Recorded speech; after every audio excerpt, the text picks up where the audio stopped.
people who look at a per campaign metric are almost looking at the wrong thing. You need to look at what has your campaign done this month, or your series of campaigns done this month, in order to say, are things looking good? And again, you watch for that deviation of steady line, decline.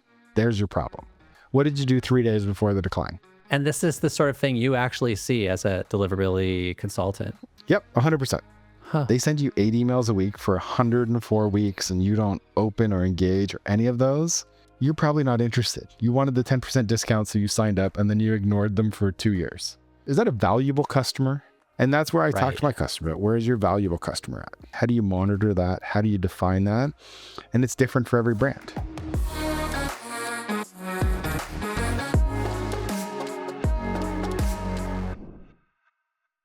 Matt Vernhout, it's so great to have you on the podcast, finally. Now, listeners won't know that we've actually known each other since 2005. And can you guess the conference that we met at, Matt? Do you remember that far back? Oh, I'm going to put on it's going to be a mug, but I don't know which one. Probably like... It actually wasn't. It wasn't a mug. Okay. No, it was the Inbox conference. Interesting. In like San Jose. Oh man, I forgot about that conference. Yeah. It's been so long since that's run. I know. Yeah. That was a very email 1.0 conference, at the very beginning of the industry, at the dawn of time. But you'd be amazed how many people I still know in the industry who are still working in email who went to that exact conference in 2005. Email's the Hotel California. You can never, you can check out, but you can never leave. Everybody I've talked to that sort of left, they all come back at some point, or, they do. They stay on the fringe because every business deals with email. Yep. As someone told me many years ago, email is underappreciated as the most used application on the internet. You think of web browsing, forget it. I mean, email is the heart of everything that everybody does all day long, and it probably always will be. Well, let's jump right into it. So, Matt, you're working at Email Industries now. You've been a deliverability professional for a really long time, since the dawn of the industry. 25 years this year. Yeah. But, for our audience who may not be as expert in this particular field, I wonder if we could start by talking about the current state of play in email delivery. Back in 2023, Google and Yahoo made their major changes with domain authentication.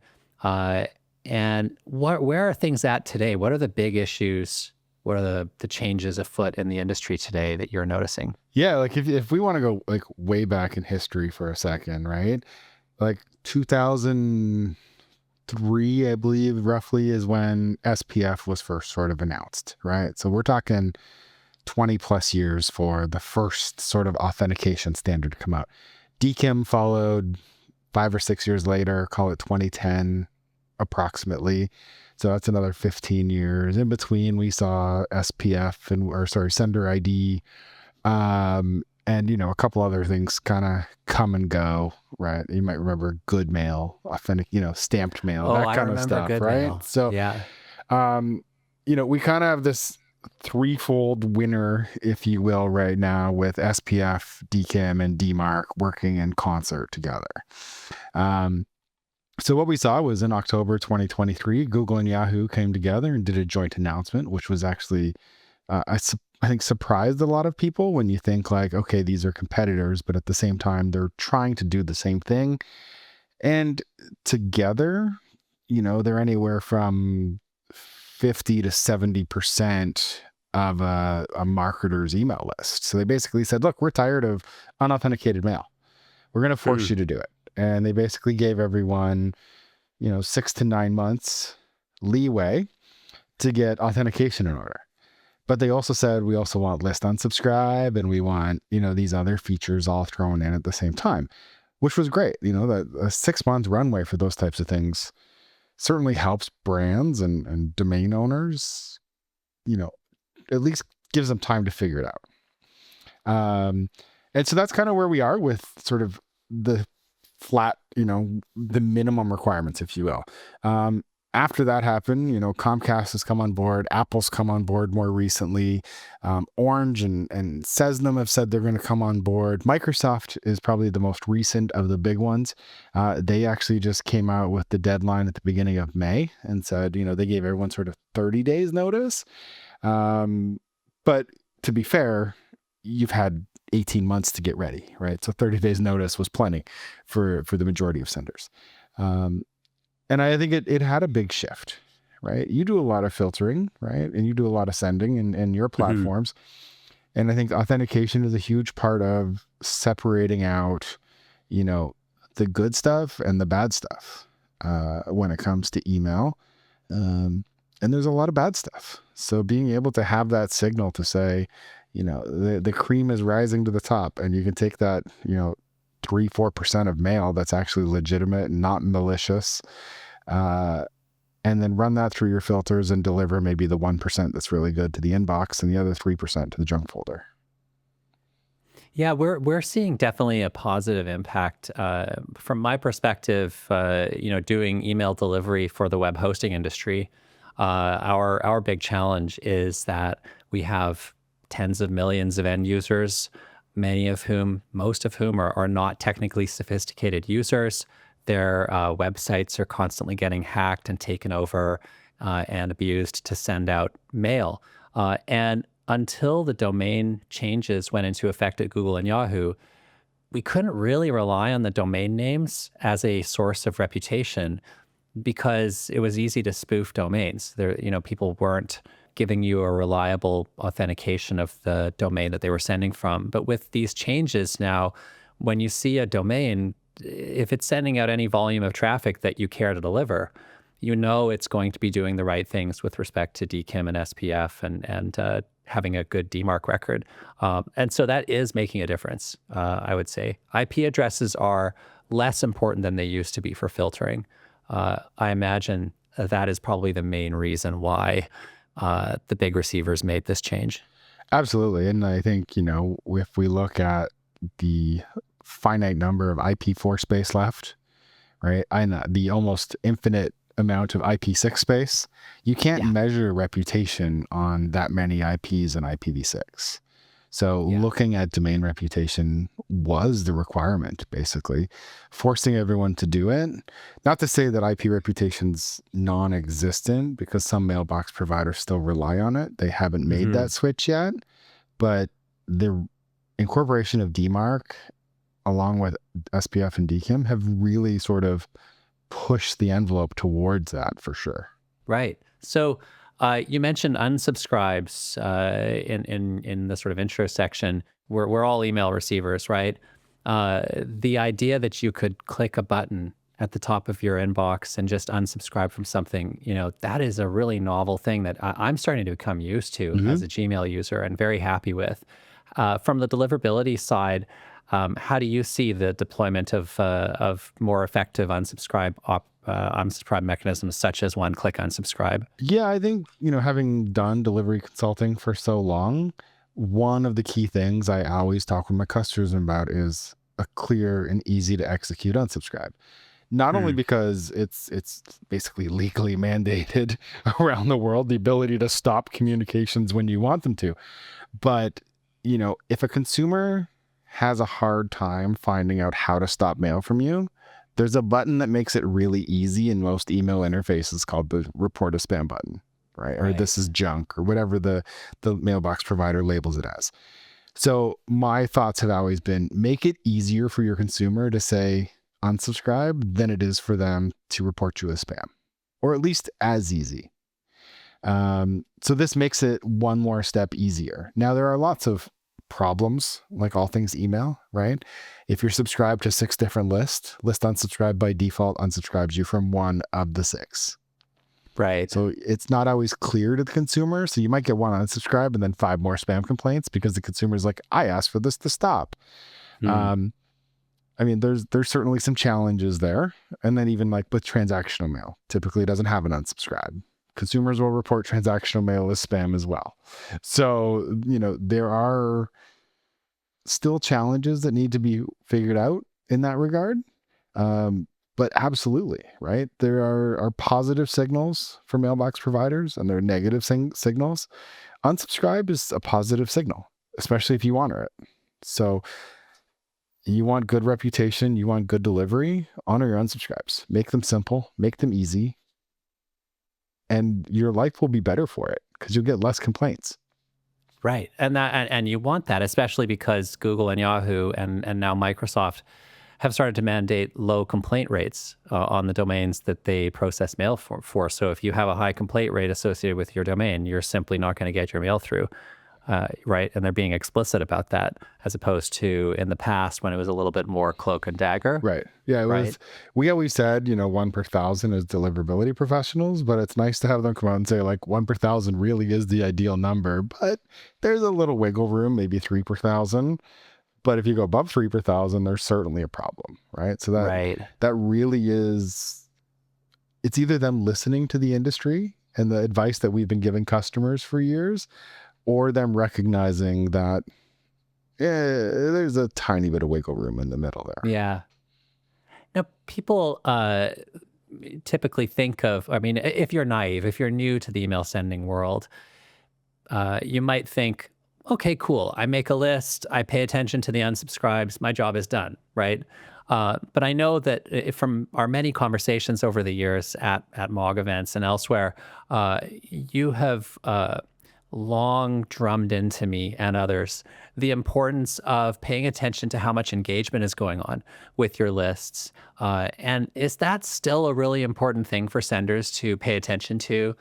So like, I guess what I'm saying to make it really clear to the audience, if you're sending to a list of recipients and they're not clicking on stuff, if they're not taking actions like buying things in your store or whatever, you should probably stop mailing them. Yeah, I mean, every business is a little different. Like some are just Hmm. like, I just need to get it to the inbox because it's, it's an important alert. It's not something that I expect them to click on. It's not something I expect them to read, but it's an important message for the individual. Publishers are all about, can I just get the article in the inbox? There may not be anything to click on, but they want you to spend some time reading it. Whereas ecom is, yeah, absolutely 100%. They want you to click on things. And, like I just mentioned, right, there's good indicators of what people like about your mail that build positive reputation, right? Things like, did they reply to it? Did they read it? Did they save it? Did they star it? Did they favorite it? Did they put it in a folder?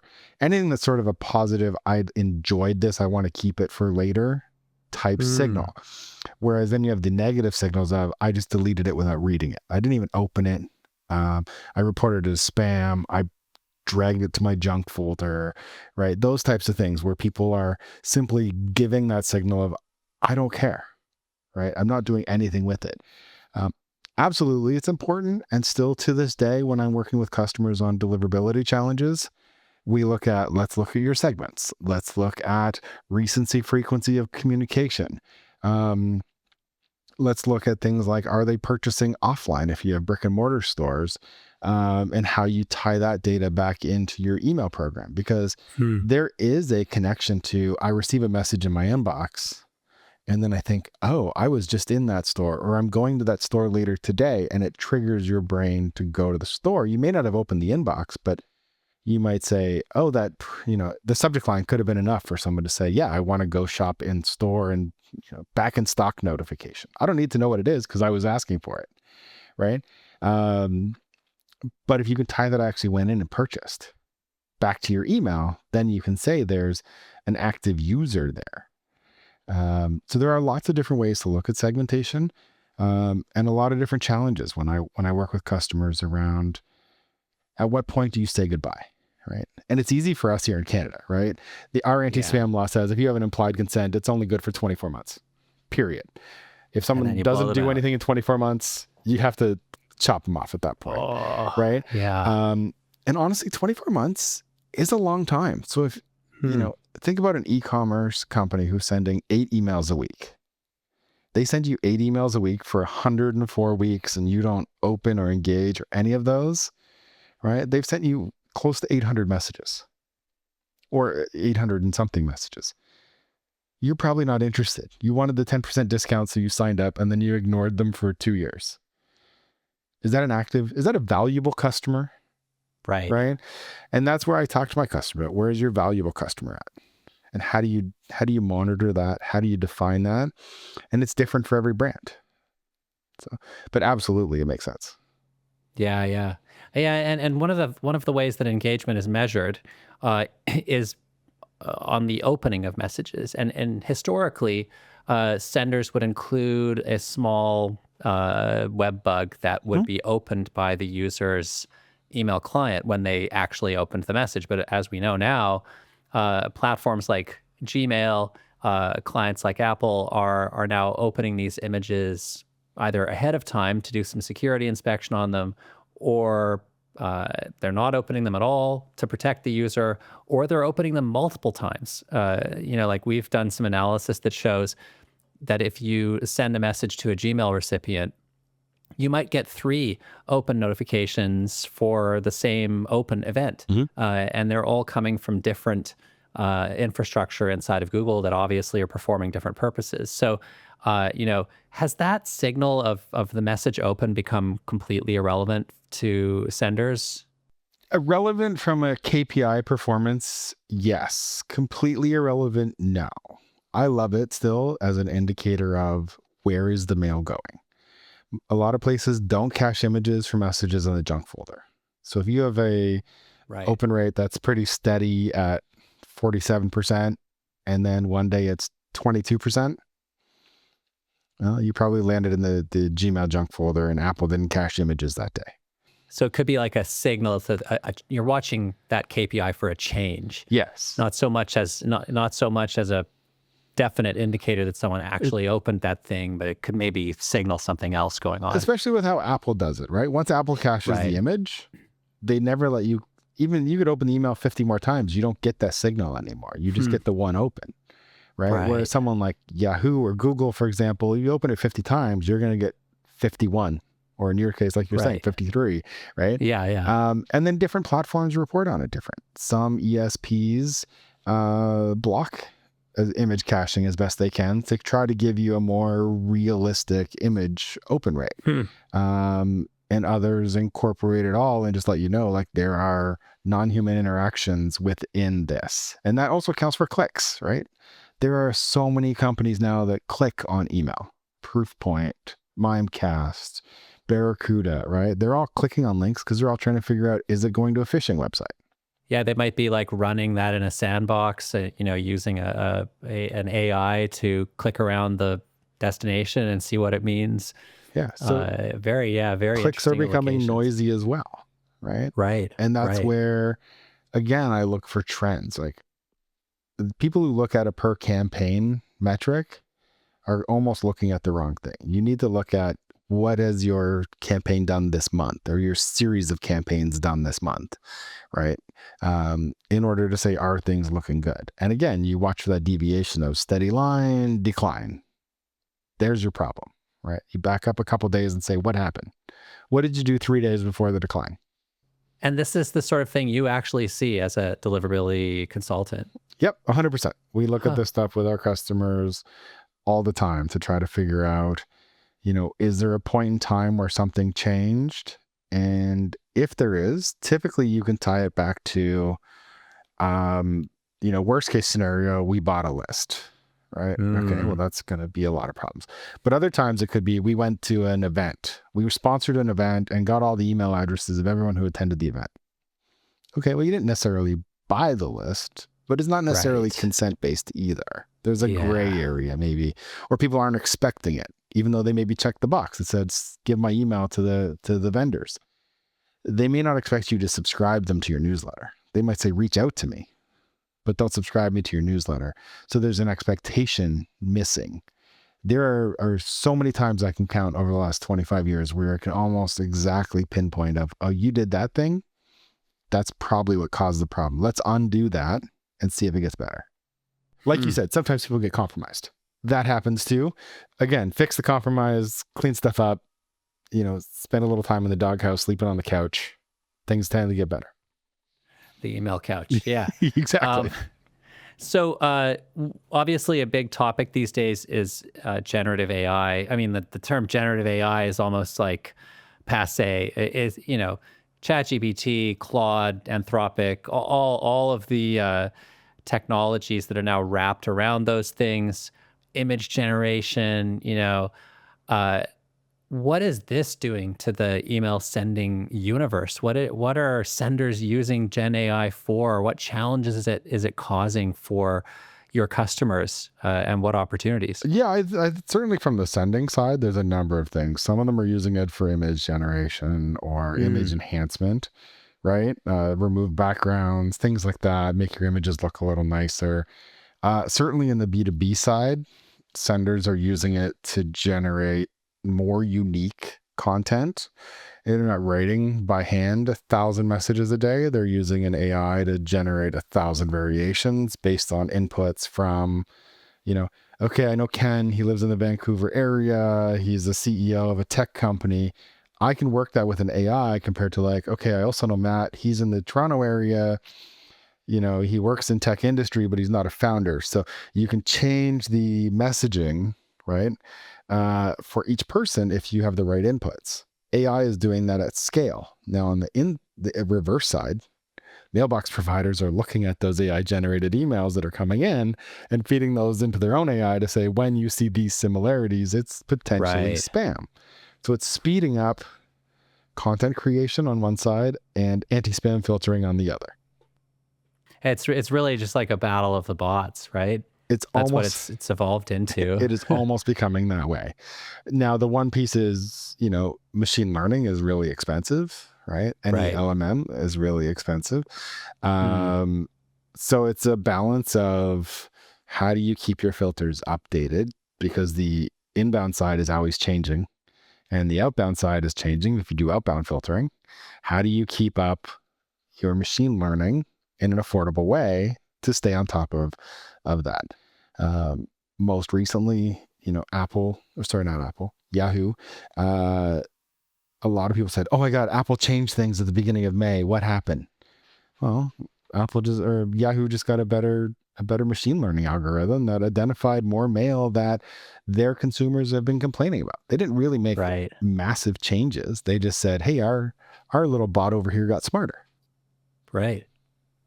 Yeah, and that Mm. happens. But of course, there's got to be that moment at which somebody pushed the red button and deployed that thing, right? And the before and after is felt by everyone, but it's not like they made an advance announcement. Hey, everybody, we're going to change our algorithm. That's true. Yeah, yeah. you know? Those things, Yeah. but to be fair, spam filtering is adjusted probably every 10, 15 minutes, depending which platform you're sending mail to. In some cases, like, Google might be changing their algorithm every minute, right? I don't know. Um, so it really is a matter of, maybe it wasn't somebody, like you said, push the red button. It was more somebody said, I fed a new data set into the AI and it actually just got this much smarter in that 15-minute window. Things have calmed down a bit since then, but a lot of gray mailers saw Hmm. impact as a result of it. Well, that's good. That's good. On the anti-abuse side, I'll be honest. We're not like using LLMs in production on our traffic, but we have been using them to help us in a lot of manual processes. Uh, you know, our team spends a lot of their time just reviewing logs. Mm-hmm. Looking through. Looking to uncover patterns where there's been some kind of coordinated activity and 1,000 domains are related to each other because of what they're doing, so that that entire category can be taken care of. And one way that the AI models are being used is just to do like generating regular expressions that then get fed into the policy system. Something as ancient as regular expressions still actually are quite powerful and Yep. useful. But the writing of the regular expression is really grunt work, right? And so the LLM can help our team. They can feed in, a bunch of subject lines, let's say, and ask the AI to generate a regular expression that will match subject lines that have these patterns. And then it basically writes the code for you. That's kind of a fake example, but just to give you a gist of how it's being used, I can see how this stuff is eventually going to be just processing everything. Yep. Like we're not quite there yet, but even at our at the level of cost that we have to implement for the web hosting industry, which is cost competitive. The cost of inference and the power of the models at small scale has become such that we are looking at it. Yeah. And I sort of wonder what that'll do for for the sending world when senders who are perhaps having their traffic forwarded through web hosting accounts and out the other side are going to start encountering more resistance for bad behavior on our platform. Something I look forward to be honest, with some of the more gray area participants. And I think ideally, if we want to look at, everyone's a good guy for catching the compromised sender instead, right? Like that's one you want to look at. I recently worked with an ESP that had an account takeover, and they sent some Netflix and some PayPal and some social insurance stuff from the US government. And it's one of those things where I was like, if you had just built a simple rule that said, we know that PayPal's not a customer, we know Netflix isn't a customer. If someone tried to send mail as PayPal or as Netflix, we would just stop it. And it was one of those like, well, that's pretty simple thinking. And I'm like, yeah, but until they become your customer, it's almost bulletproof. Yeah. Right? Yeah, it is pretty bulletproof. So, and you can take that notion and you can extend it with AI as well. We as humans know what a phishing attack looks like. Right? And if we show the AI, look, this is what a phishing attack looks like from our perspective.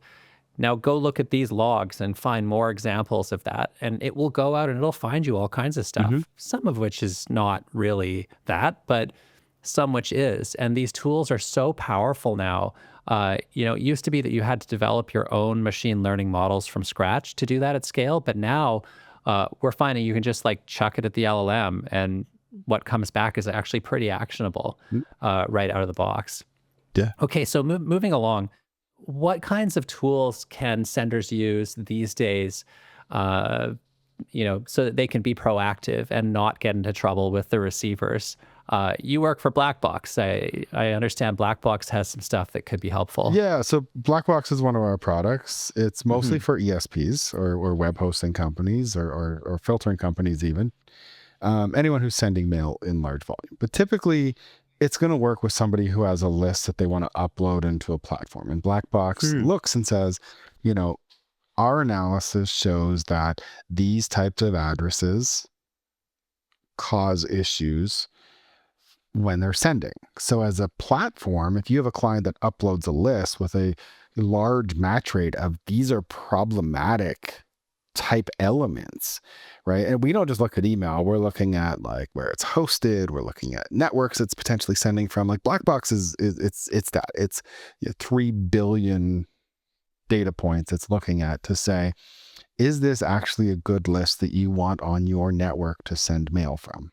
So it's not real-time filtering. It's looking at it, as there's an action or an import to say, is this something I want on my network?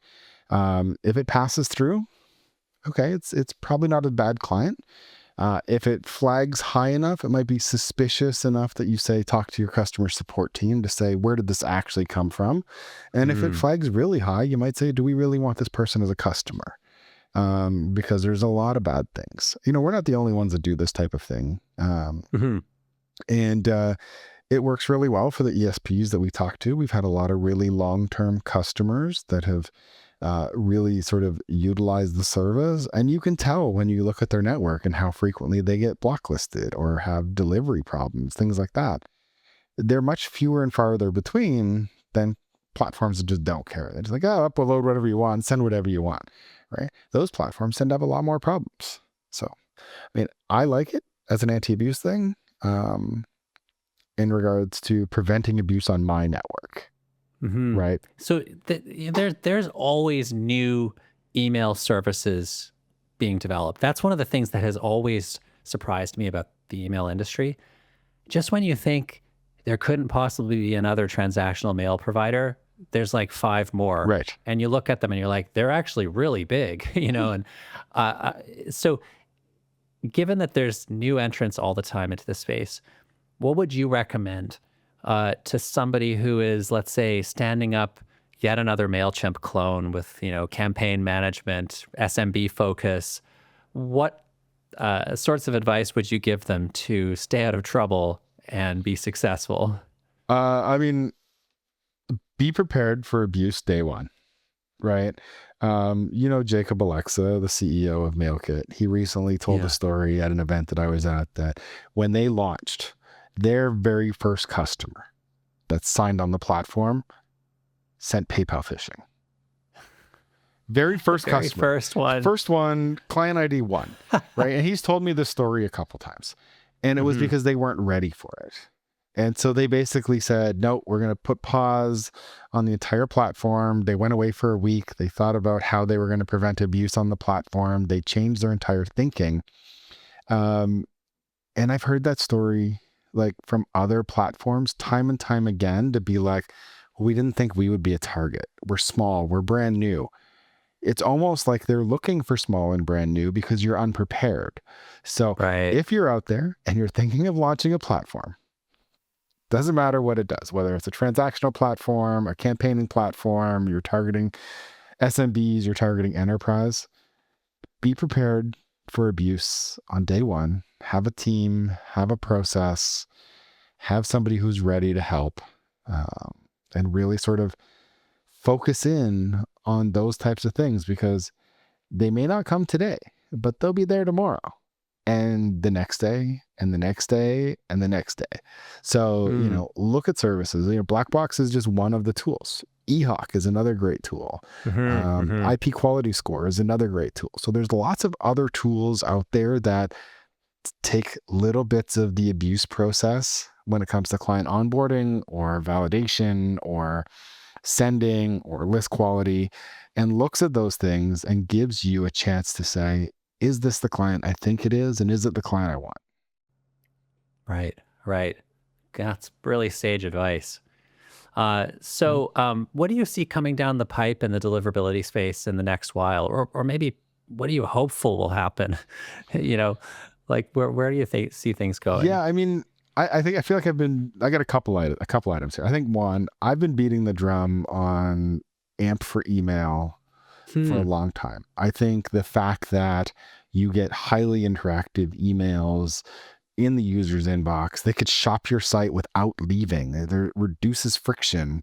You can do so many cool things with interactive email, whether it's AMP or kinetic email, which is mostly CSS driven. The support for it is relatively small still. Mostly Google, Yahoo, and mail.ru supports AMP evolve, right? But the gains that I've seen with brands that have implemented AMP from a interactivity, from a closing a customer, from achieving the result, even if it's, I've seen it from banks where it's you've applied for a loan, book an appointment to come talk to one of our representatives. You can do that from the email. Your calendar's right there, so you can look at your calendar. You're not back and forth between tabs, and you can say this time, this day, click, and then you get the confirmation email or confirmation message right then and there saying your appointment's confirmed with your representative. That's amazing, right? Reduces friction, but you still achieve the net goal that you're looking for. I've seen it for product launch, I like scratch and win. I've seen it for carousel, spin to win, all of these things. Clients, end user clients, love it because it's something they've never seen before, right? Like 10 years ago, side scrolling emails versus vertical scrolling emails was a big thing because nobody did it. From the email security side, on the horizon, we have, DMARC Biz, which is the next evolution of DMARC. There's some really great things coming out of that. So I think some clarifications on things that have sort of plagued DMARC for a long time. Like percent tag. I'm glad that's going away. A lot of mailbox providers ignore percent tag because it's 10% of what? I don't know what you're sending me, so I don't know what 10% of it is. So they just kind of It was well-intentioned. I can see where it came from. Absolutely. It's kind of like load balancing, Yeah, I mean, we've done it for 10 years and kind of figured out that it doesn't work. It's time for it to move along. DKIM 2, right? Coming out. DKIM 2 is another really interesting one that fixes, or hopefully fixes, some of the challenges we face with DKIM, where messages get forwarded and things get broken along the way, which cause then other different delivery challenges or different issues.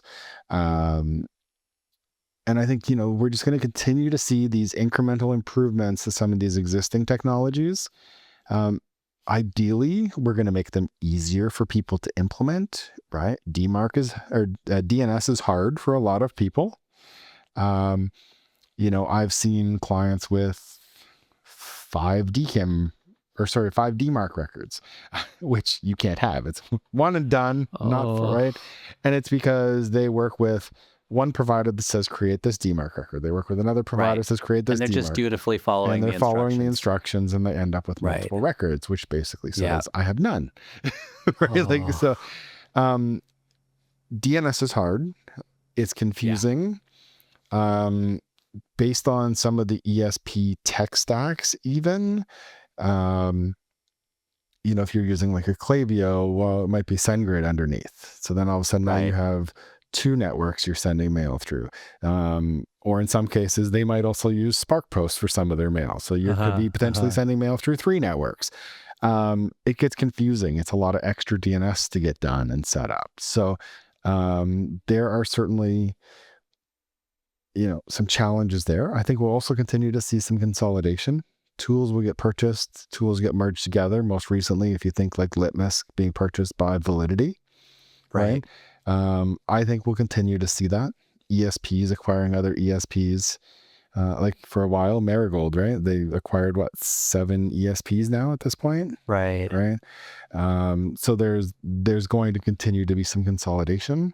And I think that will carry on. Like even on the receiving side, right? Like Proofpoint just bought, was it Barracuda they just bought?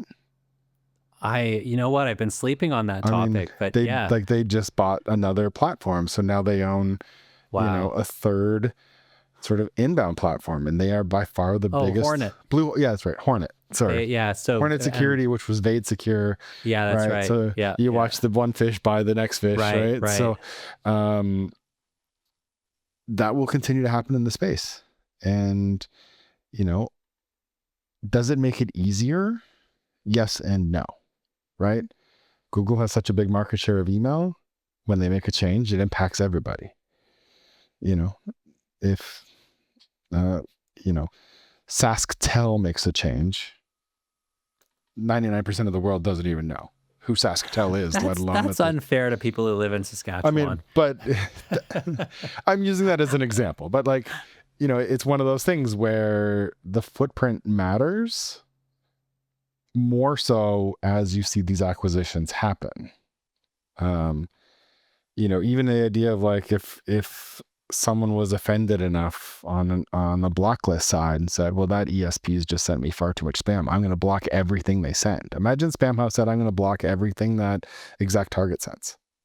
Okay, well, 40% of the internet just stops accepting all the email from ExactTarget or Salesforce Marketing Cloud, right? I mean, that kind of thing we've come close to this in the past. Yeah. I mean, it has, but we shouldn't have to get that close. Like, we shouldn't have to be like doomsday clock 1 second to midnight for an email provider. There should be enough responsibility on both sides to fix the problems that are causing this issue. But again, I think, there's profit margins and shareholder value and things like that are functioning on both sides, and unhappy customers on either side of the equation cause friction. Absolutely. Yeah. Money talks, right? Well, look, we're out of time, Matt, but it's been wonderful having you on the podcast. And I think we probably have to do a second episode at some point to get an update on how things have changed yet again in the email industry. And I wish you all the best. Thanks for joining. Well, thanks very much for inviting me. Great chatting with you again.